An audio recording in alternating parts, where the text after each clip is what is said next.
10 वर्ष पूर्व 2015 में 20 जुलाई से लेकर के 27 जुलाई तक द्वारिका में कथा हुई थी। और उस कथा में हम इतने भयभीत थे कि क्या होगा, आज तो भैया हमारी नैया डूबेगी, ऐसी स्थिति मन में बन रही थी। तब कथा करने का उद्देश्य लोगों को भक्ति मार्ग बताना नहीं था, तब बस इतना था कि हम कथा कह लें, कथा हमसे हो जाए कैसे भी, बस तब इतना ही था। पूज्य पिताजी महाराज का इतना यश, सब जगह लोग इतना सुनते थे, तो एक ये भी भार था कि भैया उनका नाम है, उनकी प्रसिद्धि है, उसका भी ध्यान रखना है। कहीं ऐसा नहीं हो कि आकुति को प्रसूति बोलें, प्रसूति को कुछ और बोल दें, प्रहलाद को ध्रुव बोल दें, ध्रुव को प्रहलाद बोल दें, कृष्ण को राम बोल दें, राम को कृष्ण बोल दें, कंस को कहीं रावण ना बोल दें। तो यही सब चिंतन चल रहा था मन में। बालक ही थे हम, 17 वर्ष के थे उस समय। तो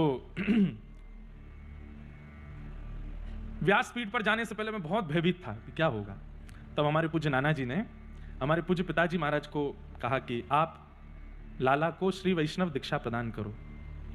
तब हमारे पूज्य पिताजी ने गोमती मैया के तट पर, गोमती समुद्र संगम के तट पर, कथा शुरू होने से पहली बार मंच पर बैठने से 2 घंटा पहले, तब तो हमारे यहाँ श्री वैष्णवों में तब तो मुद्रा देते हैं, पर शीत मुद्रा देकर के उन्होंने दीक्षा संपन्न की और कहे अब जाओ आप मंच पर कथा कहने के लिए। भयभीत तो मैं था। और पहले दिन की कथा में हमारे रमन रीति वाले पूज्य महाराज जी श्री गुरु शरणानंद जी महाराज पधारे, तो मैं और डर गया। मैंने कि एक तो 5-6 हजार लोग हैं, ऊपर से पिताजी सामने बैठे हैं, नाना जी बैठे, ऊपर से महाराज जी हो रहे हैं, अब मैं क्या बोलूं। मैं तो सब भूल रहा था, बार बार विस्मृति हो रही थी। महाराज जी मंच पे आए, तिलक किया, हमको व्यासपीठ पे बैठा, आरती करने के बाद उन्होंने उद्बोधन दिया। और उद्बोधन करने के बाद पिताजी से बोले, ठाकुर जी अब हम जाते हैं, लाला थोड़ा निर्भीकता से कथा करेगा, अगर हम बैठेंगे तो थोड़ा डर जाएगा। तो हमारे पिताजी बोले, वो आपको सुनाने के लिए तो बैठा है, बैठो।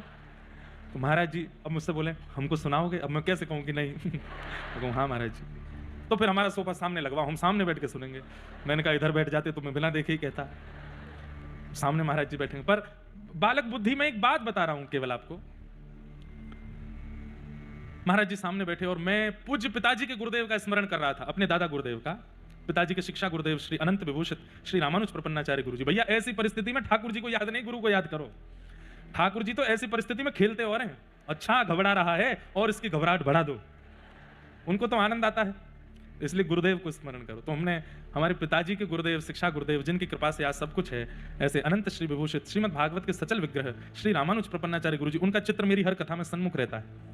मैंने उनका अनुभव नहीं किया, 6 महीने की आयु थी मेरी, तब भगवत धाम प्रस्थान कर गए थे।